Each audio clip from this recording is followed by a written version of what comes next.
Pakalbėkime apie presetus, kaip jie yra daromi paprastai ir kodėl paprastai darant jie dažniausiai yra nelabai veiksmingi, nepakankamai universalūs ir kaip juos daryti nepaprastai, kad jie veiktų gerai.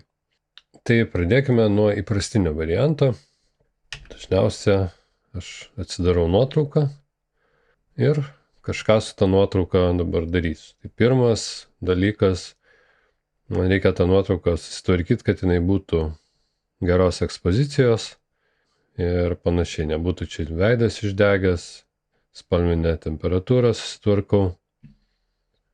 Maždaug kažkas tai tokio. Ir tie dalykai, kurie yra individualūs nuotraukai, aš jų į presetą neįtrauksiu. Tai reiškia spalvinė temperatūra, tint, toliau šitie visi nustatymai. Jeigu aš žinau, kad aš šitos įrankius naudoju dažnai nuotraukoms tvarkyti ir jie yra individualūs kiekvienai nuotraukai atskirai, tai reiškia, kad aš to neįtrauksiu į presetą, nes jeigu aš čia padarau -1, tai aš žinau, kad aš įrašęs į presetą šitą reikšmę visom nuotraukom uždėsiu -1, nepriklausomai nuo to, ar ta nuotrauka bus per šviesi, ar per tamsi, ar gerai eksponuota, nesvarbu, vis tiek bus -1.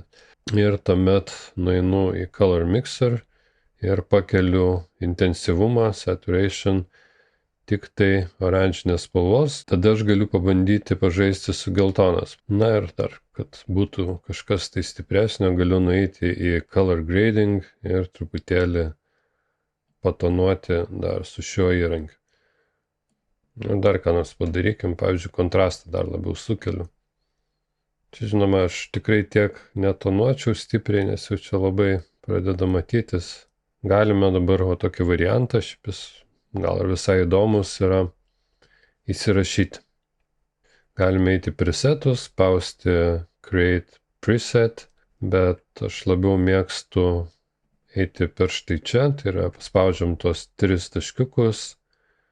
Čia galima irgi Create Preset tą patį, bet aš darau Save Settings. Ir čia dabar svarbu mums išsirinkti, ką mes įtakojam, ką mes įrašom su presetu, o kokius dalykus mes ignoruojam. Padarykime check none, nuimame nuo visur. Taip, dabar eisime iš eilės. Aš padidinau kontrastą ir noriu, kad kontrasto padidinimas būtų perkeltas visoms kitoms nuotraukoms, kurioms aš uždėsiu šį presetą. Exposure aš nejudinu, nes tai yra individualu. Highlights, shadows, whites ir blacks, tu irgi, kadangi individualu, nejudinu, tik kontrastas. Toliau. Color. Spalvų balanso aš neuždėsiu, nes vėlgi tai yra individualus dalykas, kiekvienai nuotraukai jis bus skirtingas. Vibrance nejudinau, saturation jau patenka į mano schemą, todėl aš turiu jį įtraukti. Efektų jokių mes nenaudojame. Kreivės vėl individualus dalykas, aš jų neįtraukiu. Čia nieko nebuvo daryta. Color Mixer. Point Color mes nejudinom, todėl įtrauksiu tik tai mixerį.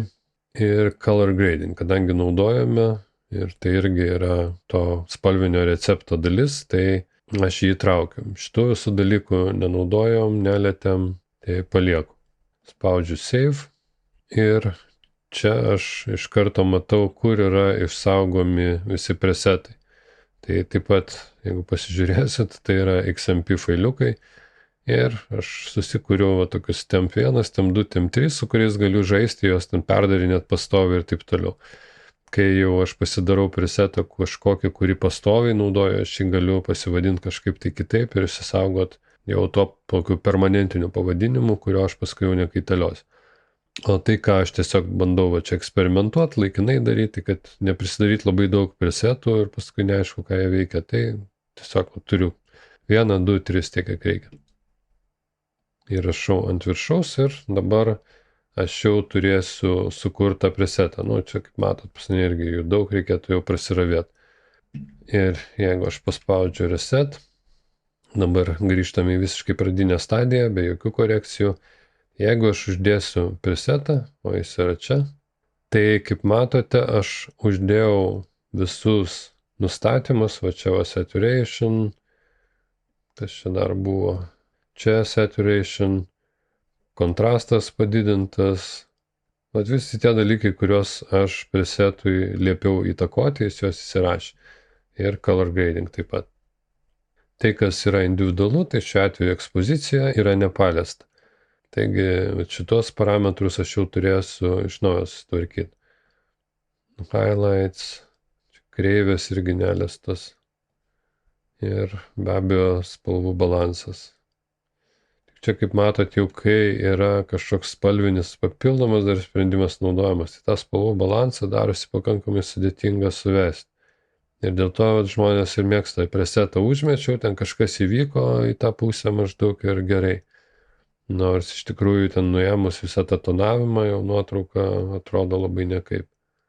Tai turime sukūrę savo presetą, jis yra įrašytas, user presets čia būna, galima pasidaryti ten kažkokiu tai savo kitų ir panašiai. Ir užvedus pelytę, rodo iš karto, ką tas presetas veikia mums.